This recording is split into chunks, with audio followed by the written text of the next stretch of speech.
Y hablemos de la conversación democrática, porque da la sensación de que la calidad de la conversación democrática en general se deterioró. Y yo no sé esto si ella es una mirada medio nostálgica, en realidad no era así.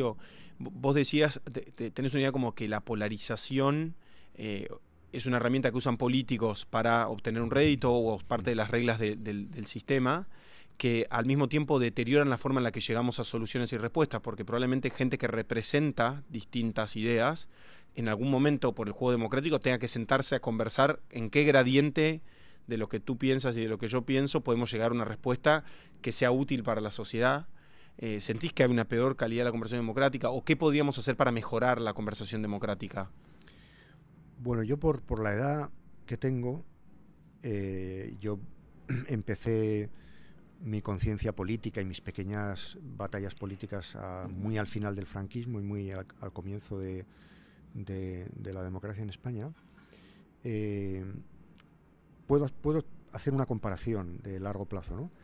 Y la situación que tenemos ahora mismo en algunos aspectos no es peor que la que había entonces.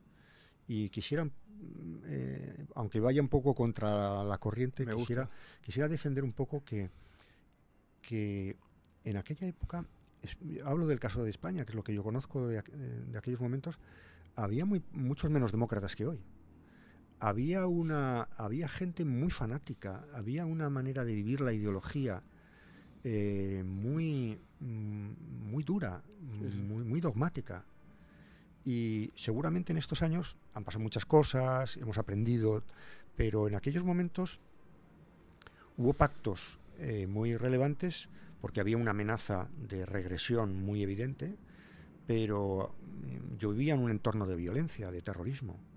Yo he visto cosas terribles a gente cercana, familiar y por amistad, y eso se ha superado. A veces creo que hay una ley en virtud de la cual donde hay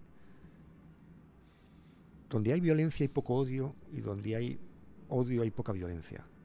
A veces el odio funciona como mecanismo de sustitución de la violencia. Eso se podía ejemplificar con casos históricos de la evolución de la sociedad americana o de la lucha, los conflictos sociales en Francia, que explican cómo a medida que se ha ido resolviendo la parte violenta de ese conflicto, han aumentado como mecanismo de sustitución ciertos odios que antes no comparecían. Seguramente hay odio porque sabemos que ese odio no va a tener consecuencias dramáticas. Bueno, creo que me estoy yendo, me está saliendo demasiado abstracto esto. No, está buenísimo. Sí, es buenísimo. Gracias es buenísimo, nunca lo había pensado. Mira, hay un ejemplo de España. Hace 2 o 3 años hubo en un chat de militares retirados, alguien dijo que para que España funcionara bien había que fusilar a 20 millones de personas. Sí. O sea, aproximadamente la mitad, con lo cual seguramente me tocaba a mí en suerte estar en ese grupo, ¿no? No pasó nada, bueno, aquí fue indecente, fue un auténtico escándalo, pero todos entendimos que todos deconstruimos un poco aquello.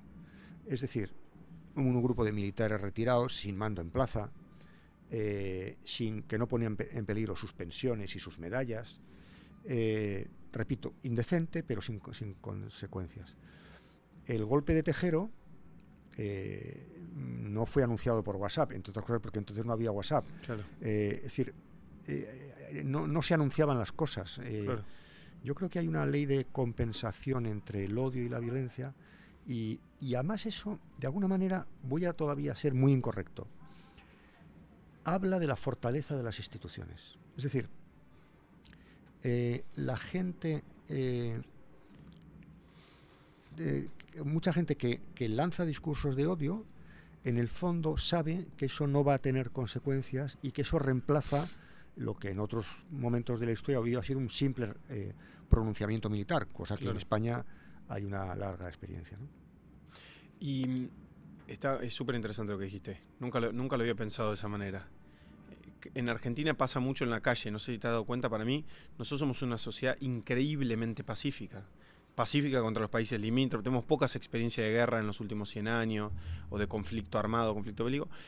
tenemos una cosa muy violenta, que es en la gestualidad, te voy a cagar a piña, vení, así, es una magia violencia que para cuando vienen amigos visitantes de otros países me dicen, che, se agreden bastante.